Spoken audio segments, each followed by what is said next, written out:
I've never tasted a burger like this, and I think it's got to be one of my new favorites.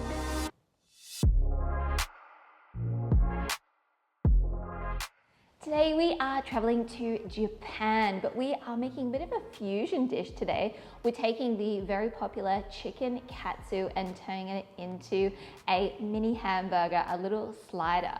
So we start off with a Japanese milk bun, which we'll be making from scratch, and I'll go through all the steps of what to do, how to make this type of bread. And then inside we have, of course, our vegan chicken patty, which has been crusted with a panko crumbing.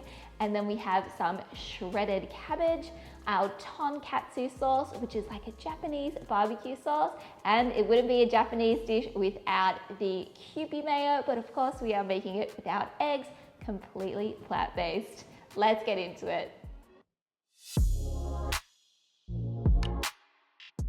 So the first thing that you want to do is start making your hamburger buns. Now I've already made the dough. I actually made it yesterday and the dough has been proofing slowly overnight in the fridge.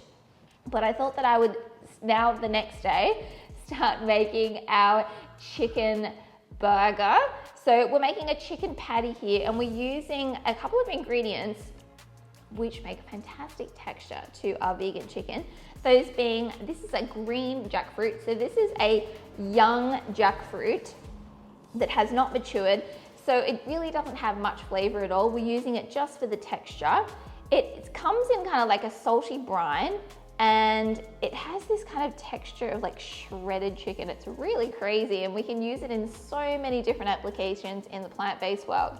Now you can also use the banana blossom. So either option is available to you. And these are tropical fruits. And I just buy them canned like this, makes it much easier, and you can just get them from your local Asian grocery store. Or I'm quite isolated here on an island, so I just order mine online. And it's pretty easy to find these days. I also have some pressed tofu. Now, if you're unsure of how to press a tofu, I will also include a video link in your course dashboard of how to press your tofu. We just want to make sure that we get as much moisture out as possible so we can infuse it with all the other flavors. So I'm going to start preparing my jackfruit now, or if you're using your banana blossom. And I like to just take that entire can and using either a lint-free cloth or I'm using a nut milk bag. I'm just popping that in there and I want to squeeze out as much of that moisture as we can. Okay, that's looking good. And I'm just going to weigh out what I need. It's already looking very chicken-like. Now I'm going to put this through my food processor. We want to just grind it down until it's smaller pieces and still looking like a chicken, like a shredded chicken sort of texture.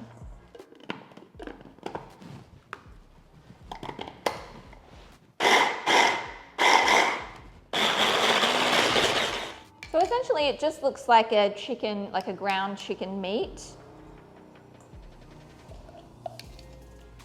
And there's really very little flavor in there at the moment.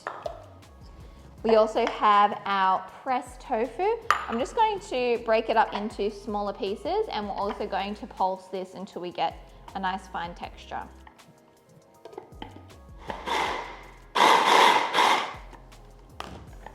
So it looks kind of fluffy. There we go. So I'm just going to chop up some green onions nice and fine and add that to my jackfruit and that ground up tofu. We have some vegan chicken spices. I have a little bit of sesame oil.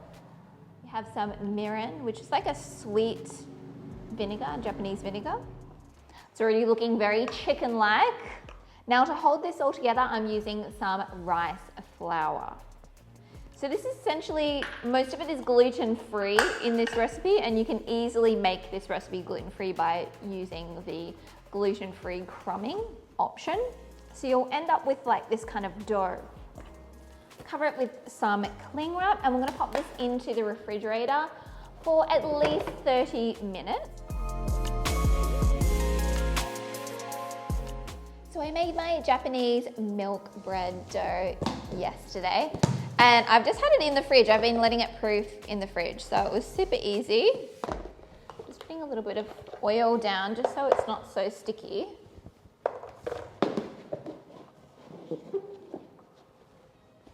And we really want to knock out all of that air.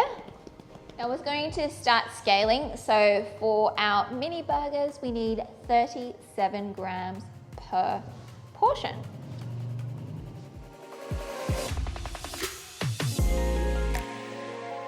And the remainder I'm going to scale into the large hamburger size, which will be 110 grams.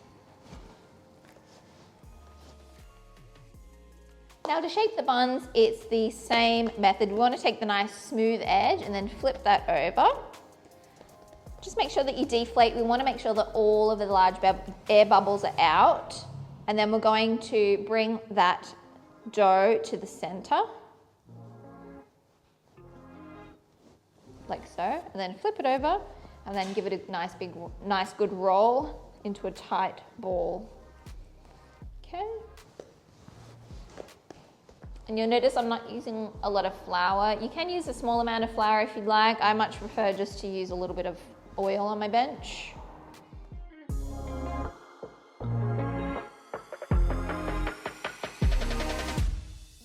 So I'm just going to let those rest for about 10 minutes before I press them down. So I'm just going to set those aside. Now with our little mini ones, it's exactly the same process. We're just going to get out that air and then fold all those corners into the center, flip over, and then roll into a nice tight ball.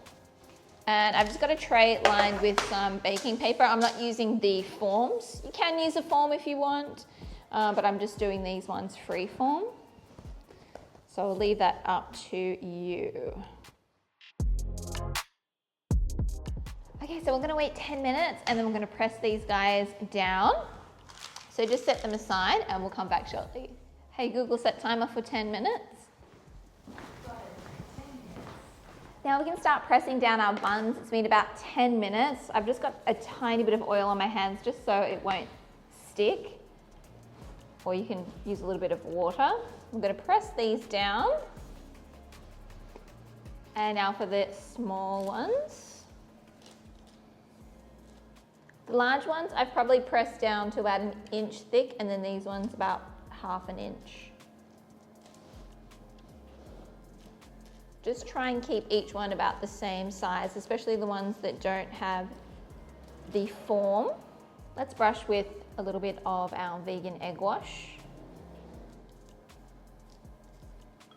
These need to proof now until they're almost doubled in size. When they're about 50% bigger than their size now, I would recommend for you to preheat your oven to the correct setting to bake these. So I'm gonna pop these into my proofer now. If you're just doing this at home, you can just put them in a nice warm and moist area, nothing above like 27 degrees Celsius.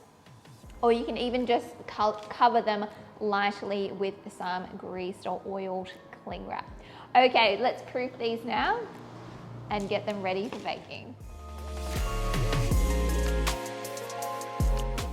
Along, we can make our cabbage slaw, and this is super easy, and I create a very light dressing for this, so you can prepare this a day ahead of time. It will last a few days as well. So to make the dressing, it is a combination of, we have some light vegetable oil. I'm using sunflower today, but you could use any type of light vegetable oil. We also have a little bit of sesame oil, some rice vinegar, and a little bit of sugar. And just whisk that all together. I do also like to add a little bit of salt to taste, so I'm just gonna put a few little pinches in there. For our cabbage, I have about 1/4 of a cabbage here. And we're going to shred this really nice and finely. You can use a mandolin or even one of these speed peelers. Now all our cabbage is shredded, we can just toss it through that dressing. And we also have some toasted sesame seeds.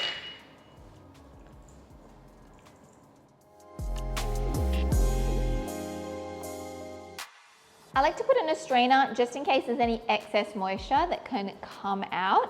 and just let all those flavors to infuse. And just cover with some cling wrap, and you can pop this into the fridge until you're ready to use it.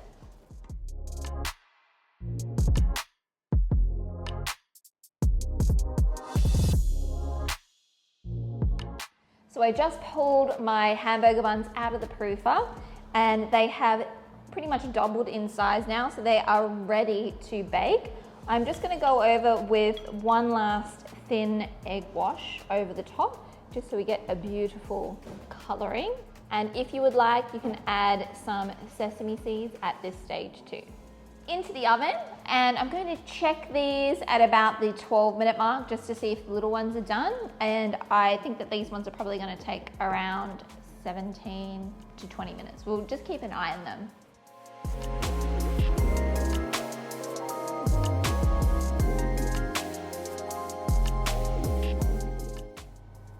I've just taken the little mini ones out. Aren't they gorgeous? Lovely color. And I'm just gonna rotate the other tray so we get some nice even coloring.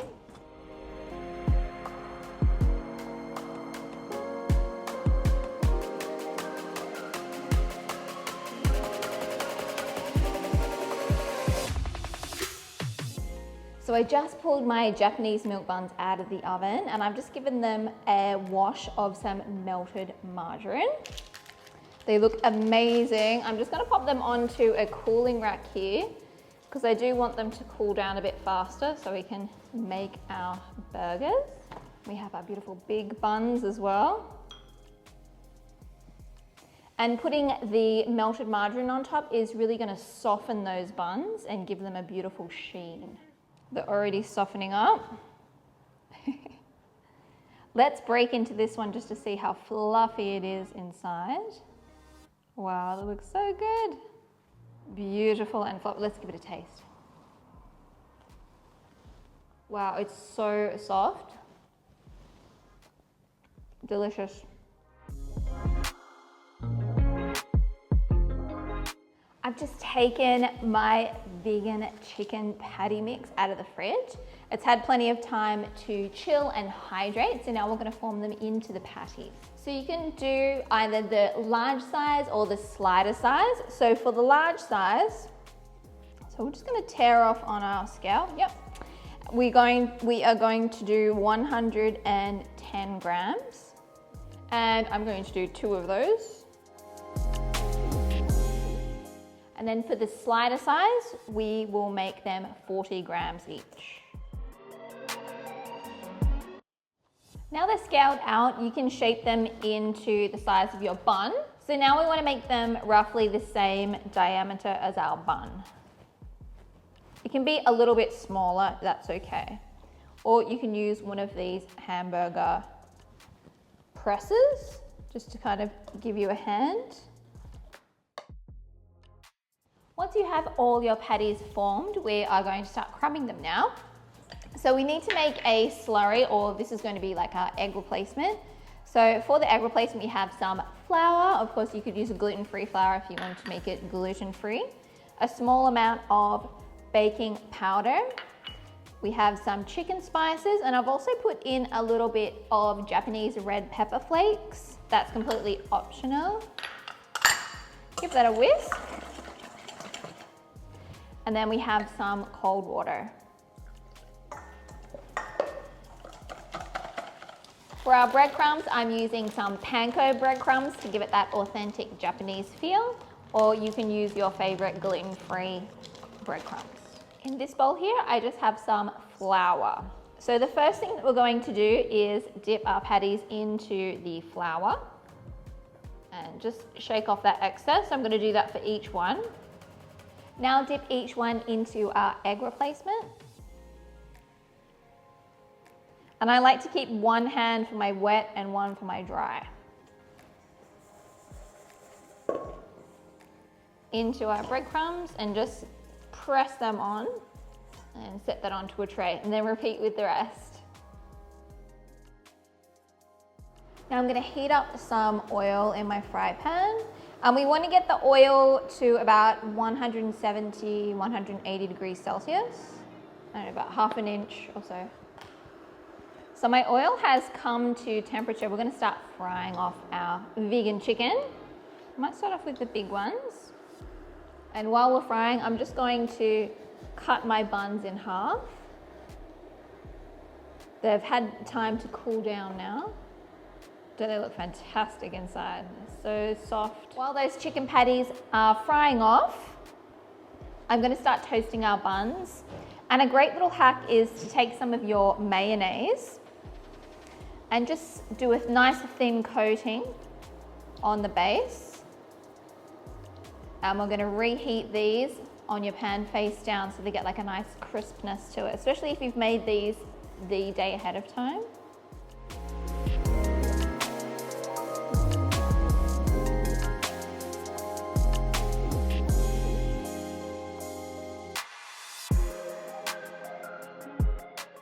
So we've got our 2 chicken cutlets for our burger ready to go.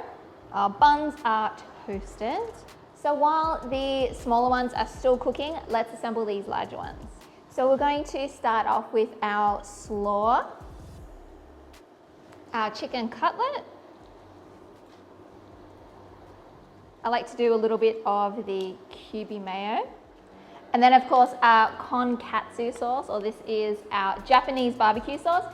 If you can't get Japanese barbecue sauce, you can also mix a little bit of ketchup with some hoisin and a little bit of rice vinegar. It's kind of like a vinegary ketchup barbecue sauce without the smokiness, if that makes sense. But it's absolutely delicious, so we're gonna put some here. And I love to add these fried onions. These are the ones that you can buy already fried, that they use in a lot of Japanese cuisine. If you like a little bit of spice, you can use some Japanese pepper flakes and put a little bit of that on too.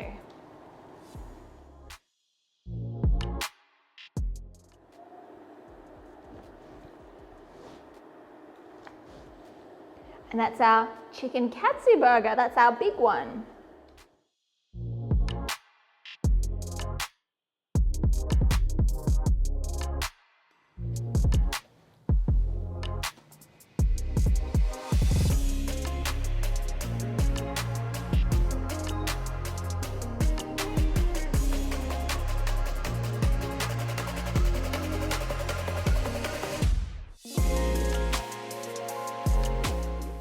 Oh wow, these look so cool. All right, I think we have to give it a try. I can't wait, and it's still nice and hot too. Let's dig in.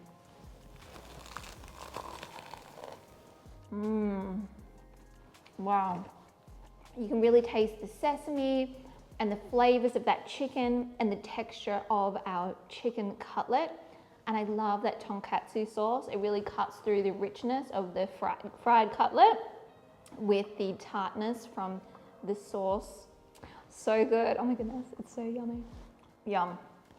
I hope you enjoyed this recipe, guys. I really love to bring you some fusion recipes and be inspired by different countries around the world and different cultures.